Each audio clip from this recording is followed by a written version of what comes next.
Assalamualaikum everyone, this is Shahadat Hussain from Obirabo English.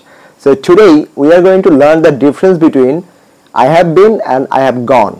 তো এই দুইটা সেন্টেন্স নিয়ে বা এই দুইটা গঠন নিয়ে মানুষ অনেক বেশি কনফিউশনে ভোগে। I hope after watching this video আপনার কোনো কনফিউশন থাকবে না এই দুইটা গঠন নিয়ে।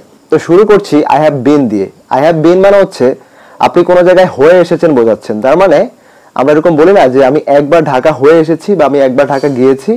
আসলে আমরা বাংলাটাও কিন্তু একটু খানিকটা ভুল বলি, যেমন এটা গিয়েছি হবে না, আপনি যদি গিয়ে ওখান থেকে আবার চলে আসেন তাহলে আপনাকে বলতে হবে আমি হয়ে এসেছি, এরকম বলতে হবে। বাট আমরা কিন্তু নর্মালি ওভাবে বলি না, আমরা বলি যে আমি গিয়েছি।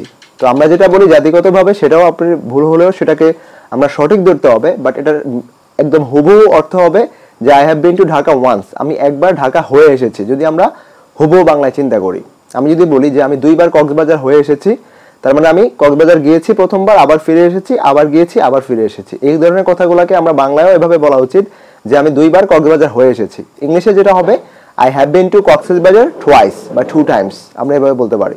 বাট আই হ্যাভ গন মানে হচ্ছে আপনি এক জায়গায় গিয়েছেন এবং ওখানে এখন অবস্থান করছেন। তাহলে আপনি কি বলবেন? I have gone to Dhaka, আমি ঢাকায় গিয়েছি। I have gone to England, আমি ইংল্যান্ড গিয়েছি। I have gone to Chittagong, আমি চট্টগ্রাম গিয়েছি। তার মানে আপনি ওখানে গিয়েছেন, এখন ওখানেই অবস্থান করছেন। তো আশা করছি এই দুটো নিয়ে আপনাদের কোনো কনফিউশন থাকবে না। আমি আবার একটু রিক্যাপ করছি। আই হ্যাভ বিন মানে হচ্ছে আপনি কোথাও গিয়েছেন, আবার ফিরে এসেছেন, আবার গিয়েছেন, এরকম।